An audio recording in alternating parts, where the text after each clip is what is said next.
Vous êtes sauvés par la foi, F2, 8. Rien de plus embrouillé, rien de plus abstrait, de moins intelligible que la religion telle qu'on l'a souvent représentée. Et ceci est vrai, non seulement de la religion des païens décrite par ses organes les plus sages, mais encore de celle de gens qui, jusqu'à un certain point, étaient des chrétiens, qui même ont eu de la célébrité dans la chrétienté semblaient être les colonnes du christianisme. Et pourtant, qu'elle est simple et facile à comprendre, la vraie religion de Jésus-Christ, à condition toutefois qu'on la cherche là où elle apparaît sous ses formes primitives, dans les oracles divins. Celui dont la sagesse a créé et régi l'univers, a soigneusement adapté cette religion aux ressources limitées de l'intelligence humaine, telle que nous la connaissons, dans son état de déchéance. Ce fait apparaît clairement dès qu'on considère, d'un côté, le but qu'elle se propose et de l'autre, les moyens qu'elle emploie pour arriver à ce but. Ce but, c'est pour tout dire en un mot, le salut.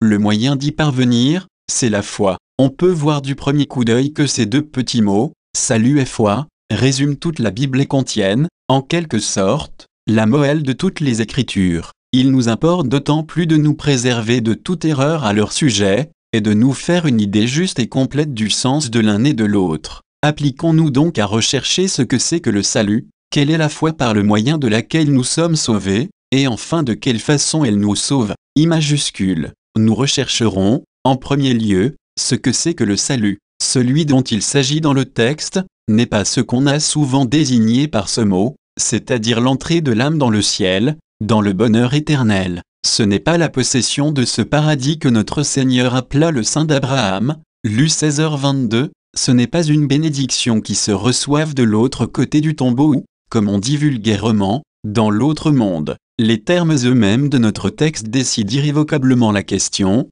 vous êtes sauvés, la chose n'est pas dans l'avenir, c'est quelque chose d'actuel, c'est une grâce, que la miséricorde gratuite du Seigneur nous accorde dès à présent. Il y a plus, on eût pu traduire avec tout autant de raison, vous avez été sauvés, ainsi le salut dont il s'agit ici comprendrait l'œuvre de Dieu tout entière. Depuis l'apparition des premiers rayons de la grâce dans l'âme humaine jusqu'à son plein couronnement dans la gloire. Si nous considérons cette œuvre dans toute son étendue, nous prendrons pour point de départ les opérations de ce qu'on a souvent nommé la conscience naturelle, mais qu'on appelle avec plus de raison la grâce prévenante. Ce sont ces attraits du Père, ces aspirations après Dieu qui, si nous y obéissons, iront toujours croissant. C'est cette lumière dont le Fils de Dieu éclaire tout homme qui vient au monde, Ga 1, 9, et qui lui enseigne à faire ce qui est droit, à aimer la miséricorde et à marcher dans l'humilité avec son Dieu, Mic 6, 8. Ce sont enfin toutes les convictions que,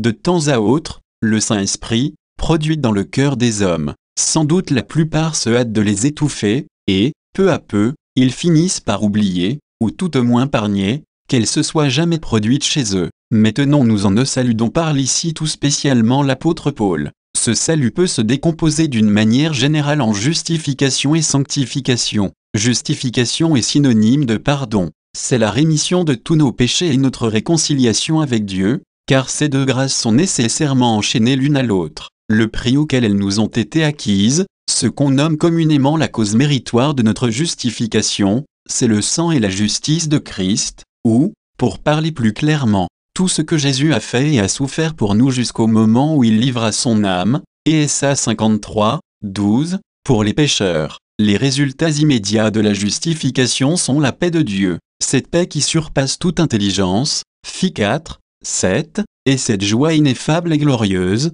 1 Pierre 1, 8, par laquelle nous nous glorifions dans l'espérance de la gloire de Dieu, Ro 5, 2. Lorsque nous sommes justifiés, à vrai dire, dès le moment où nous le sommes, notre sanctification commence, car alors nous naissons de nouveau, d'en haut, de l'Esprit, Ga 3, 3,5, il s'opère donc un changement réel aussi bien qu'un changement relatif. La puissance de Dieu nous régénère intérieurement. Nous sentons que l'amour de Dieu est répandu dans nos cœurs par le Saint-Esprit qui nous a été donné, Ro 5, 5, et qu'il y fait naître de l'affection pour tous les hommes, surtout pour les enfants du Seigneur. Cet amour exclut de notre âme l'amour du monde, l'amour des plaisirs, de la mollesse, des honneurs, de l'argent, et il en bannit également l'orgueil, la colère, la volonté charnelle et autres vices. En un mot, il convertit notre caractère terrestre, sensuel et diabolique, Ja 3h15, en ces sentiments que Jésus-Christ a eus,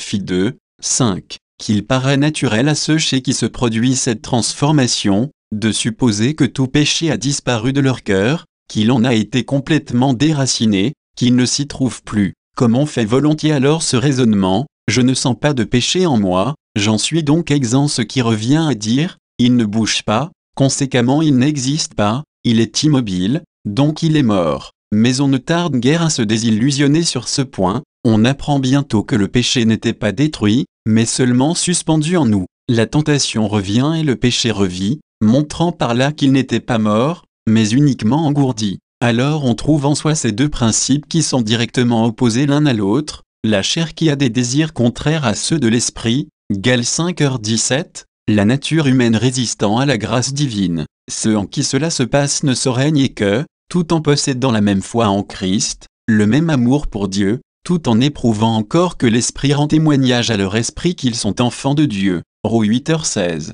Ils ne ressentent aussi en eux-mêmes, tantôt de l'orgueil, tantôt de la volonté charnelle, ou bien de la colère ou de l'incrédulité. Ils sentent fréquemment l'un ou l'autre de ces penchants se remuer dans leur cœur, sans y gagner le dessus toutefois. Ces ennemis cachés les poussent rudement pour les faire tomber, mais l'Éternel les secourt. PS 118, 13. Avec quelle exactitude Macaire, Saint Macaire, moine de la Thébaïde, mort vers 390, décrivait, il y a 14 siècles, ce qu'éprouvent les enfants de Dieu de nos jours. Les gens sans capacité, ou sans expérience, s'imaginent, dès que la grâce vient à opérer en eux, qu'ils sont sans péché. Mais les hommes qui sont plus avancés doivent avouer que nous-ci même qui possédons la grâce divine, pouvons être assaillis par le mal. Car il est souvent arrivé parmi nous que des frères ont reçu une grâce si grande qu'ils affirmaient avoir été délivrés de tout péché. Cependant, au moment où ils s'en croyaient tout à fait affranchis, le mal qui sommeillait dans leur cœur s'est réveillé, et il s'en est peu fallu qu'il n'ait été consumé. À partir de l'heure où nous naissons de nouveau, l'œuvre graduelle de notre sanctification s'accomplit. Nous apprenons à mortifier, ou faire mourir, par l'esprit les œuvres du corps, Romains 8h12, les œuvres de notre mauvaise nature. Et mourant de plus en plus au péché, de plus en plus nous devenons vivants à Dieu. Nous marchons de grâce en grâce, ayant toujours soin de nous abstenir de tout ce qui a quelque apparence de mal. 1 Th 6h22, d'être zélés pour les bonnes œuvres, T 2h14, et de faire du bien à tous les hommes, selon que nous en avons l'occasion, persévérant aussi dans les ordonnances de Dieu d'une façon irréprochable et l'adorant en esprit en vérité, et enfin, nous chargeant de notre croix et nous privant de tout plaisir qui ne nous ramène pas à Dieu. C'est dans ces dispositions que nous attendons une entière sanctification, une délivrance complète de tous nos péchés, de l'orgueil, de la volonté charnelle, de la colère, de l'incrédulité. C'est ainsi que, pour emprunter le langage de saint Paul, nous tendons à la perfection. Epsis 1. Mais qu'est-ce donc que la perfection? Ce mot a plusieurs sens distincts. Ici il veut dire amour parfait. C'est un amour qui bannit le péché, qui remplit le cœur, qui absorbe toute l'âme. C'est cet amour qui est toujours joyeux, prie sans cesse et rend grâce à Dieu en toutes choses. 1 Th 5h16-18. Mais quelle est la foi qui nous procure ce salut? Tel est le second point que nous désirons examiner. L'apôtre Paul définit la foi d'une manière générale en ces termes, une démonstration, ou conviction, car le mot grec peut se traduire de ces deux manières, une démonstration et une conviction divine des choses invisibles, et bons, 1. De celles que nous n'apercevons ni de nos yeux, ni par quelque autre de nos sens physiques. Dans la foi se trouve donc réunie, d'un côté une démonstration surnaturelle de l'existence de Dieu et des choses qui se rapportent à lui, démonstration qui est pour l'âme une lumière spirituelle, et de l'autre une perception surnaturelle de cette démonstration, une vision surnaturelle de cette lumière. Aussi la parole de Dieu nous montre tel le Seigneur donnant d'abord la lumière, puis le pouvoir de la discerner. Saint Paul parle ainsi, Dieu, qui a dit que la lumière sortie des ténèbres, a répandu sa lumière dans nos cœurs, afin que nous éclairions, ou soyons éclairés, par la connaissance de Dieu en présence de Jésus-Christ. 2 Compagnie 4, 6, et ailleurs, qu'il éclaire les yeux de votre esprit. Eph 18, cette double opération du Saint-Esprit, qui ouvre nos yeux et les illumine, nous rend capables d'apercevoir les choses que l'œil, de la chair, n'a point vues, ni l'oreille entendues. Une Compagnie 2, 9, alors nous découvrons les choses invisibles de Dieu, ce monde spirituel qui nous environne, et que pourtant nos sens physiques et nos facultés naturelles ne discernent pas davantage que s'il n'existait point. Nous voyons alors le monde éternel apparaître à travers le voile qui sépare le temps de l'éternité. Les nuées et l'obscurité ne l'enveloppent plus pour nous, déjà nous contemplons la gloire qui doit être un jour manifestée. Mais si nous nous attachons au sens spécial du mot foi, nous définirons la foi, une démonstration et une conviction divine que, non seulement Dieu était en Christ, réconciliant le monde avec soi, 2 Compagnie 5h19, mais encore que le Fils de Dieu m'a aimé et s'est donné soi-même pour moi, Gal 2h20, c'est par la foi, appelez cet acte l'essence de la foi ou l'une de ses applications, peu importe, c'est par la foi que nous recevons Jésus, que nous le recevons dans toutes ses fonctions, comme prophète, comme sacrificateur et comme roi. C'est par elle qu'il nous est fait, de la part de Dieu, sagesse, justice, sanctification et rédemption, une compagnie 1h30. Mais, dira quelqu'un, est-ce là la foi d'assurance ou la foi d'adhésion? Ces distinctions n'existent pas dans l'Écriture sainte. Saint Paul dit au contraire, il y a une seule foi, comme vous êtes appelés à une seule espérance par votre vocation, il y a une seule foi chrétienne et salutaire, comme il y a un seul Seigneur, en qui nous croyons, et un seul Dieu et Père de tout. F4, 4-6, il est bien vrai que la foi suppose une assurance, ou démonstration, ce qui revient au même, que le Fils de Dieu m'a aimé et s'est donné soi-même pour moi, car celui qui croit, d'une foi véritable et aimante, a le témoignage en lui-même. 1 Jean 5h10, l'Esprit rend témoignage à son esprit qu'il est enfant de Dieu, et, en lui donnant cette assurance, il lui inspire aussi une confiance filiale en Dieu. Mais, ne l'oublions pas, il est dans la nature même des choses que l'assurance précède cette confiance. Personne, en effet, ne saurait avoir en Dieu une confiance filiale s'il ne se sent déjà enfant de Dieu. Aussi la confiance, sous tous les noms qu'on voudra lui donner, n'est pas la première branche, le premier acte de la foi, comme quelques-uns le croient, mais seulement le second. C'est par cette foi que nous sommes sauvés, justifiés et sanctifiés. Sauvés dans le sens le plus élevé de ce mot. Mais de quelle façon la foi nous justifie-t-elle, nous sanctifie-t-elle? Telle est la troisième question à laquelle nous avons à répondre. Et attendu que c'est là le côté le plus important de notre sujet, il convient que nous lui accordions un examen plus spécial et plus complet. Et d'abord, comment sommes-nous justifiés par la foi? Quel sens faut-il attacher à cette expression? Je réponds,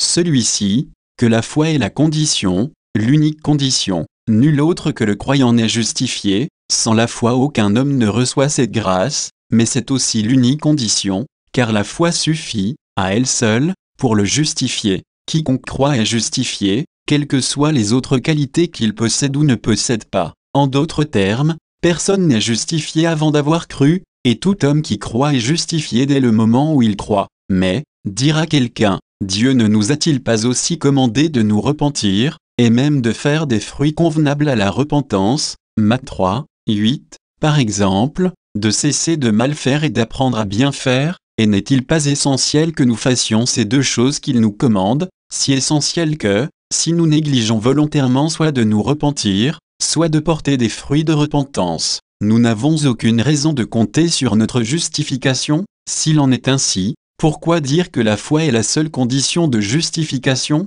Il est très certain, en effet, que Dieu nous commandait de nous repentir et de porter des fruits convenables à la repentance. Il est tout aussi évident que, si nous négligeons volontairement d'obéir à ces deux commandements, nous n'avons pas le droit de nous attendre à être justifiés. D'où il suit que, jusqu'à un certain point et dans un certain sens, la repentance et les fruits de repentance sont nécessaires pour la justification, mais ils ne le sont ni dans le même sens, ni au même degré que la foi. Ce n'est pas au même degré, car ces fruits ne sont exigés que conditionnellement, c'est-à-dire si le temps et l'occasion ont permis de les porter. Quand ces deux conditions font défaut, on peut être justifié sans cela, comme le fut le brigand sur la croix. Je ne sais si nous devrions dire le brigand, attendu qu'un écrivain de nos jours a découvert que c'était un personnage honnête et respectable, mais, dans aucun cas, on ne saurait être justifié sans la foi, c'est une chose impossible. D'un autre côté, un homme pourrait montrer un repentir absolu et porter des fruits innombrables de repentance,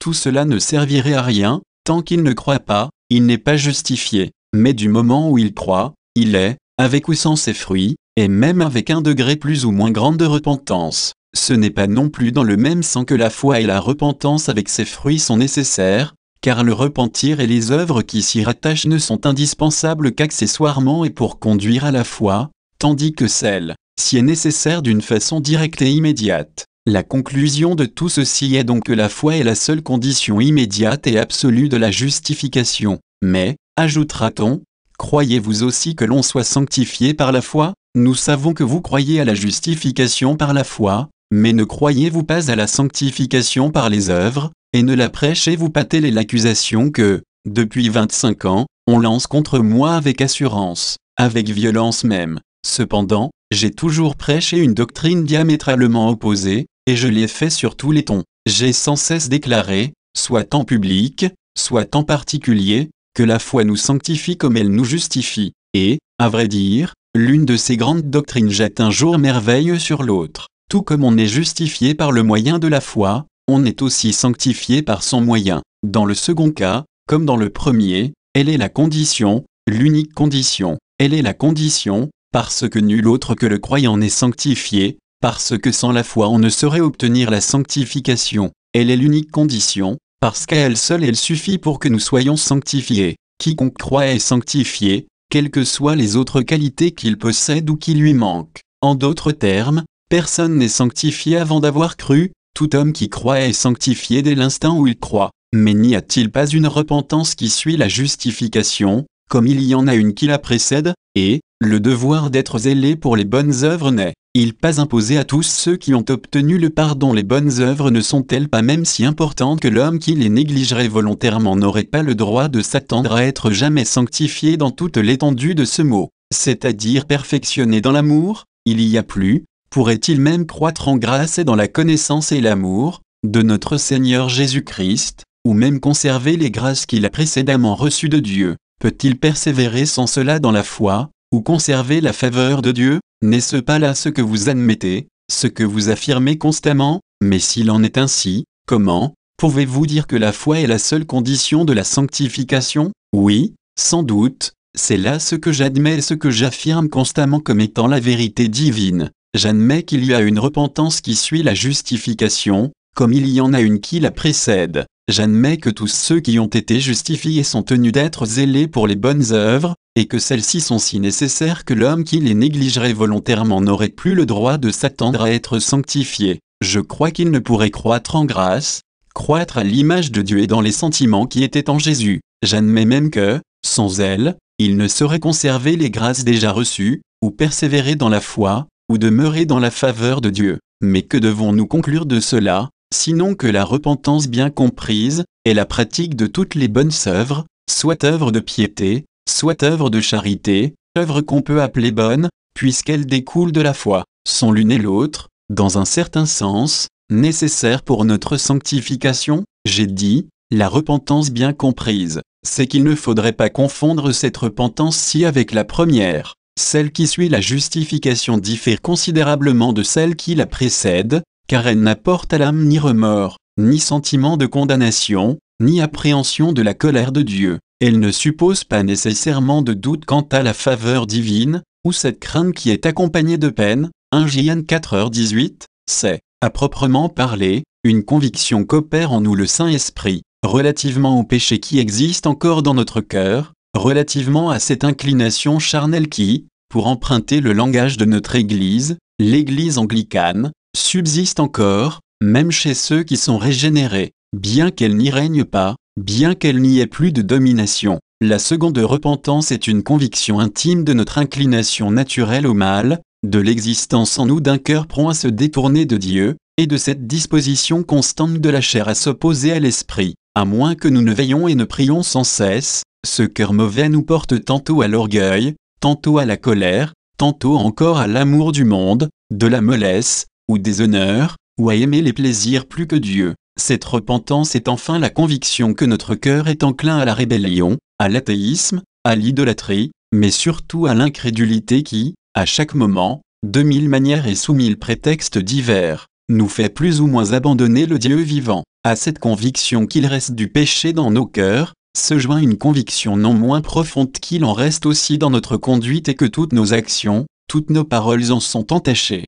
Nous arrivons ainsi à démêler dans les meilleures de ses paroles, de ses actions, un alliage de mal, c'est tantôt dans nos dispositions, tantôt dans notre intention, tantôt enfin dans l'exécution elle-même que se manifeste ce mal, ce quelque chose qui ne pourrait trouver grâce devant la justice divine, si Dieu prenait garde, regardait rigoureusement, aux iniquités, PS 130, 3, là où nous y aurions le moins songé, nous découvrons l'empreinte funeste de l'orgueil ou de la volonté charnelle, de l'incrédulité ou de l'idolâtrie. Aussi advient-il alors que nous rougissons davantage de nos meilleures œuvres, que nous ne faisions jadis de nos péchés les plus grossiers, bien loin de croire que ces œuvres possèdent quelque mérite, bien loin même de les regarder comme pouvant trouver grâce devant la justice divine, nous sentons que, n'était le sang de l'alliance, elle ne ferait qu'ajouter à notre condamnation devant le Seigneur. L'expérience démontre qu'outre cette conviction, relative au péché qui reste encore dans notre cœur et s'attache à toutes nos paroles,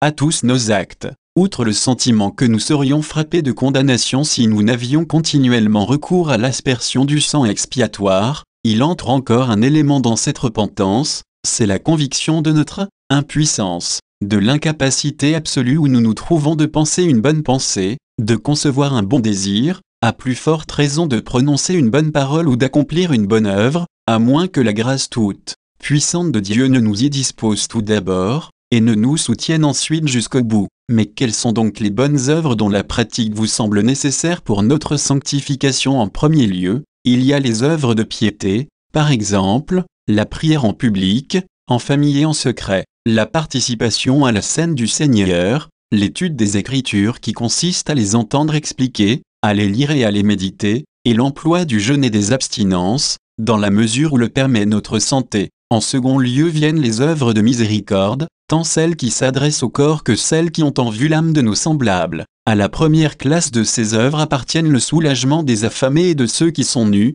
l'hospitalité accordée aux étrangers et la visite des prisonniers, des malades et de ceux qui sont affligés par diverses épreuves. À la seconde se rattachent les efforts faits pour instruire les ignorants, pour réveiller les pécheurs indifférents, pour stimuler les âmes tièdes, pour affermir ceux qui chancellent, pour encourager ceux qui se laissent abattre, pour secourir ceux qui sont tentés, enfin pour aider d'une façon quelconque à arracher des âmes à la mort éternelle. Telle est la repentance, tels sont les fruits de repentance qui sont nécessaires pour notre sanctification entière. Tel est le chemin où Dieu veut que ses enfants marchent pour arriver au salut parfait. Tout ceci sert bien à montrer le caractère funeste de cette opinion, si inoffensive en apparence, qu'il ne reste pas de péché en celui qui a cru, que tout péché a été détruit depuis la racine jusqu'au rameau, dès le moment où il a été justifié. Cette doctrine, dispensant le croyant de la seconde repentance, lui ferme l'accès de la grâce de la sanctification, car il n'y a pas lieu de se repentir quand on croit son cœur et sa conduite également exemples de péché, et il n'y a pas davantage lieu de se perfectionner dans l'amour, puisque la repentance est essentielle, indispensable en vue de ce perfectionnement. De ce que nous avons dit on peut également tirer cette conclusion, qu'il ne saurait y avoir le moindre danger à attendre le salut parfait dans ces dispositions. À supposer que cette grâce n'ait jamais été reçue ou ne puisse s'obtenir, on ne perdrait pourtant rien à agir ainsi, car le simple fait que nous attendons cette grâce nous excite à faire valoir tous les talents que Dieu nous a confiés, à les mettre tous à profit et de telle sorte que, lorsque notre Maître viendra, il puisse retirer ce qui est à lui avec l'intérêt. Matthieu 25, 27. Mais reprenons notre sujet. Bien que nous admettions que cette seconde repentance et ses fruits sont nécessaires pour le salut parfait, nous maintenons cependant que ce n'est ni dans le même sens, ni au même degré que la foi. Ce n'est pas au même degré, car ces fruits ne sont exigés que conditionnellement, c'est-à-dire en supposant qu'on en trouve le temps et l'occasion. Mais on ne saurait aucunement être sanctifié sans la foi.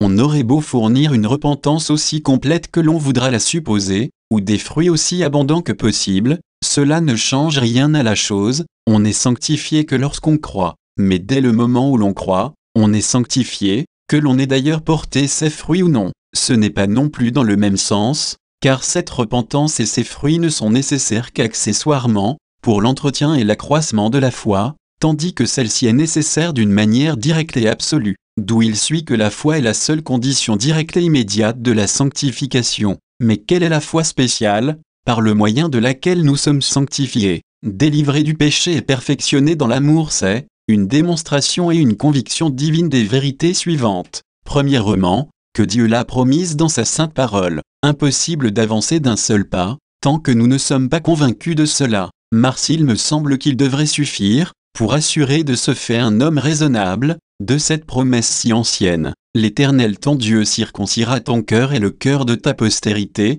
afin que tu aimes l'Éternel ton Dieu de tout ton cœur et de toute ton âme. De 36. Avec quelle clarté ces paroles expriment le perfectionnement de l'amour. Avec quelle énergie elles indiquent la délivrance complète du péché. En effet, aussi longtemps que le cœur est tout rempli d'amour, quelle place le péché y trouverait-il? C'est, en second lieu, la démonstration et la conviction divine de cette vérité que le Seigneur peut faire ce qu'il a promis. Bien que nous croyions que c'est une rouvre impossible quant aux hommes, Monsieur 10h27, de tirer une chose nette de ce qui est souillé, Job 14, 4, de purifier le cœur de tout péché et de le remplir de toute sainteté, cela ne doit pas nous embarrasser, puisque toutes choses sont possibles à Dieu, Monsieur 10h27, et à coup sûr personne n'irait supposer que cette œuvre pût s'accomplir autrement que par la puissance du Tout-Puissant. Mais que Dieu parle et la chose se fera. Dieu dit, que la lumière soit et la lumière fut, G 1, 3, c'est, en troisième lieu, la démonstration et la conviction divine de cette vérité qu'il peut et veut le faire maintenant. Et pourquoi pas maintenant? Un moment n'est-il pas pour lui comme 1000 ans? Il ne lui faut pas plus de temps que cela pour accomplir ce qu'il veut accomplir. Il n'a pas non plus besoin d'attendre que les personnes qu'il veut bénir soient plus dignes de sa bénédiction ou mieux préparées. Nous pouvons donc, à quelque instant que ce soit, dire hardiment, voici maintenant le jour du salut. 2 Compagnie 6, 2. Si aujourd'hui vous entendez sa voix, n'endurcissez pas votre cœur. PS 95, 8. Tout est prêt, venez aux noces. Matt 22, 4. À cette persuasion, que Dieu peut et veut nous sanctifier maintenant, il faut ajouter une chose de plus, savoir une certitude et une conviction céleste que Dieu le fait immédiatement, et dans l'instant même il en est ainsi. Dieu dit à l'âme, qu'il te soit fait selon ta foi. Matt 9h29, aussitôt l'âme est lavée de toutes les taches du péché, purifiée de toute iniquité. Alors le croyant sent toute la profondeur de ces paroles solennelles. Si nous marchons dans la lumière, comme il est lui-même dans la lumière, nous avons une communion mutuelle, et le sang de son Fils Jésus-Christ nous purifie de tout péché. 1 JN 7. Mais est-ce graduellement ou bien instantanément que Dieu accomplit dans l'âme cette grande œuvre? Peut-être est-il des personnes en qui elle s'accomplit graduellement, en ce sens du moins qu'elles ne savent pas le moment précis où le péché cesse d'exister en elles. Mais il est infiniment préférable, si Dieu le veut ainsi, que ce soit fait en un instant, que le Seigneur détruise le mal par le souffle de sa bouche. 2 Th2, 8, en un moment, en un clin d'œil. Et c'est là ce qu'il fait en général. La chose est assez évidente pour que tout homme qui n'est pas prévenu puisse s'en convaincre. Toi donc, âme qui attend cette délivrance, attends-la de moment en moment, attends-la de la manière que nous indiquions tout à l'heure, c'est-à-dire en accomplissant ces bonnes œuvres pour lesquelles tu as été créé de nouveau en Jésus-Christ. F 2h10, alors vous ne courez aucun risque. Si vous ne gagnez rien à vivre dans cette attente, au moins n'y perdrez-vous rien, car à supposer que votre espérance fût déçue, vous n'auriez rien perdu à cause d'elle. Mais votre espérance ne sera point déçue, il viendra assurément et il ne tardera point. Et 10h37, attendez donc cette grâce chaque jour, à chaque heure, à chaque instant. Et pourquoi pas dans cette heure-ci, dans ce moment, à coup sûr, si vous croyez que c'est par la foi, vous pouvez l'attendre maintenant. Et c'est à ceci que vous reconnaîtrez si vous la cherchez par la foi ou si c'est par les œuvres. Si c'est par les œuvres, vous voulez faire quelque chose d'abord, avant d'être entièrement sanctifié. Vous vous dites, il faut que je devienne ceci, ou que je fasse cela auparavant. S'il en est ainsi, sachez que jusqu'à ce jour vous cherchez cette grâce par vos œuvres. Si, au contraire, c'est par la foi, alors vous devez l'attendre tel que vous êtes et par conséquent l'attendre maintenant. Il importe que vous remarquiez le rapport intime qui existe entre ces trois choses. Attendez-la par la foi, attendez-la telle que vous êtes, attendez-la maintenant. En rejeter une, c'est les rejeter toutes les trois. En admettre une, c'est les admettre toutes. Croyez-vous que c'est par la foi qu'on est sanctifié? Soyez donc fidèle à votre principe, et cherchez cette grâce telle que vous êtes, sans prétendre vous améliorer, comme un pauvre pécheur qui n'a d'autre rançon, d'autre plaidoyer que la mort de Christ. Et si c'est tel que vous êtes que vous voulez l'attendre, attendez-la donc maintenant. Pourquoi tarderiez-vous davantage? Rien ne vous y oblige, Jésus est prêt, et c'est lui qui doit être tout pour vous, il vous attend, il se tient à la porte. Oh que votre âme lui dise avec transport, entre chez moi, Jésus, hôte divin, et pour toujours dans ma demeure, et pour banquet donne-moi d'heure en heure ton amour sans borne, sans fin.